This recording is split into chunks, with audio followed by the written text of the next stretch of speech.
if you've ever felt completely exhausted just trying to keep up with a new health routine, or, wondered why your brain seems to actively sabotage your best intentions, well, you're in the right place. Welcome to This Explainer. Today, we're diving deep into the biology of burnout. We're going to unpack exactly why we fall back into those old, familiar patterns the second we get stressed, and more importantly, how we can actually rewire our neural architecture for sustainable, healthy living. So, let's just get right into it. It's a phenomenon we all know a little too well, right? The infamous February drop-off. You start the year with this huge burst of motivation, you're ready to optimize your sleep, eat perfectly, and dial in your focus. But the statistics are pretty brutal. Over half of these resolutions completely collapse within just 1 month. In fact, only about 8 to 9% actually stick long-term. And look, if you've experienced this, it is so easy to feel guilty, to think, oh, I just lack discipline. But I really want to reframe that for you right now because the data tells a completely different story. There's a foundational concept that brilliantly hits the nail on the head here. Basically, you cannot outwill an automated habit. Relying on sheer motivation to carry a new behavior through February is literally biologically guaranteed to fail. Habit failure isn't some moral flaw, and it definitely isn't a lack of character. It is a biological reality of how motivation naturally fatigues when your brain is under cognitive load. Your brain is quite literally designed to run out of willpower. Which brings us to Section 1, the illusion of willpower and the brain's battle. So let's take a look at the sort of cinematic clash happening inside your head every single time you try to force a new wellness routine using just sheer willpower.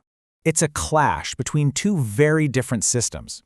Notice how elegantly our brain actually divides its management. On one side, we have the prefrontal cortex. You can think of this as the CEO of your brain. It handles the conscious thought, the planning, the willpower. But it is highly demanding and metabolically expensive. It burns a ton of glucose and oxygen to do its job. Then, on the other side, deep down in the subcortical structures, is the basal ganglia. This is your autopilot. It doesn't plan, it just executes automated routines. And crucially, it is incredibly energy efficient. So in a battle between these two, especially when you're tired or stressed out, the energy-saving autopilot is going to win almost every single time. And this is perfectly illustrated by some absolutely fascinating 2025 research out of Johns Hopkins University. It shows that when we experience heavy cognitive load, emotional stress, or even just physical fatigue, our prefrontal cortex is highly susceptible to something called local sleep.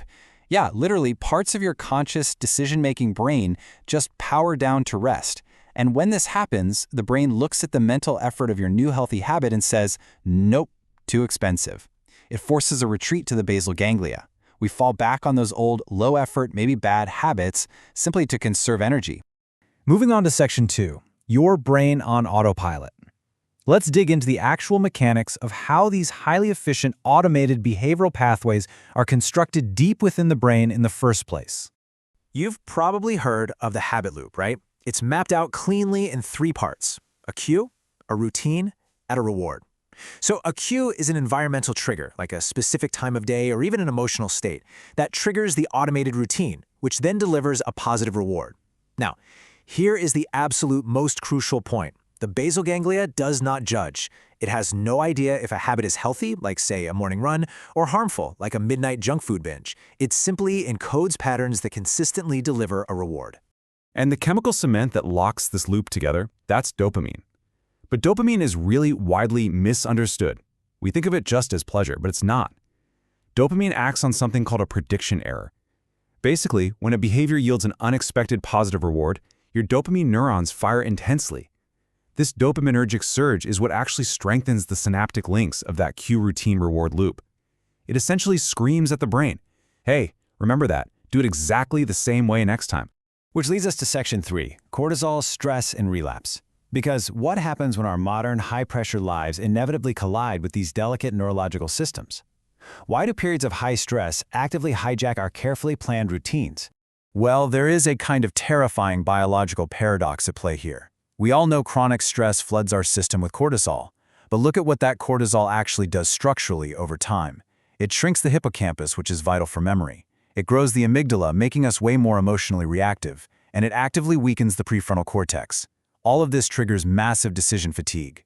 Your brain becomes physically exhausted, so it evaluates effort as an unviable cost and defaults back to the easiest, most deeply entrenched neural pathways. It chooses relapse, because relapse is low energy.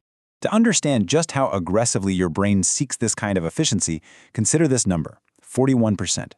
Because of a process called competitive synaptic pruning, a mature adult brain actually possesses approximately 41% fewer neurons than a newborn. I mean, think about that.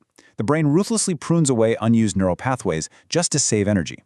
Basically, if you aren't actively using a habit pathway, your brain is actively dismantling it. Okay, so let's shift gears to section 4, rewiring your neural architecture. Because we can use this exact same neural plasticity to our advantage. This is the empowering part. You are not stuck with your current brain. We can strategically sculpt our brain's architecture at literally any age. First things first, though, we need to ground our expectations. We really need to forget that old myth that it takes 21 days to form a habit. The data clearly shows that it actually takes an average of 66 days of consistent repetition for a complex new behavior to reach plateaued automaticity. 66 days for the control of that behavior to physically hand off from your effortful prefrontal cortex over to the automatic basal ganglia. So consistency is vastly more important than intensity here. So how do we actually get through those 66 days without burning out? Well, we can synthesize some of the top behavioral methodologies into an actionable checklist. The real trick here is matching your specific struggle to the right protocol. If you want to build a new daily habit, try James Clear's systems to habit stack, or BJ Fogg's method of starting really tiny to lower that cognitive load. If you're dealing with burnout and brain fog, you're going to want to lean into Andrew Huberman's protocols to optimize your neurochemistry. Or if you're trying to break an entrenched compulsion or anxiety loop, use Dr. Judd's approach to map out the reward loop and update its value. But underneath all of those protocols, you absolutely must protect your physiological foundation. First, protect your dopamine baseline. Constantly chasing supernormal stimuli, endless doom scrolling or highly processed foods, that totally depletes your baseline. It makes healthy, everyday habits feel incredibly underwhelming to your brain. And furthermore, you must optimize your sleep. Deep, slow-wave sleep and REM sleep are just non-negotiable. This is the exact time when your brain is actively consolidating procedural memory, literally hardwiring your new habits into your physical neural networks while you rest. So the crucial takeaway from this entire explainer is this. Practice doesn't just make perfect. Practice makes permanent. With every repetition of a behavior, every single time you choose a new routine over an old one, you are physically sculpting your brain's architecture. You're no longer just at the mercy of your biological autopilot. You actually have the tools to program it. So I'll leave you with this one question to think about. What neural architecture will you choose to build tomorrow?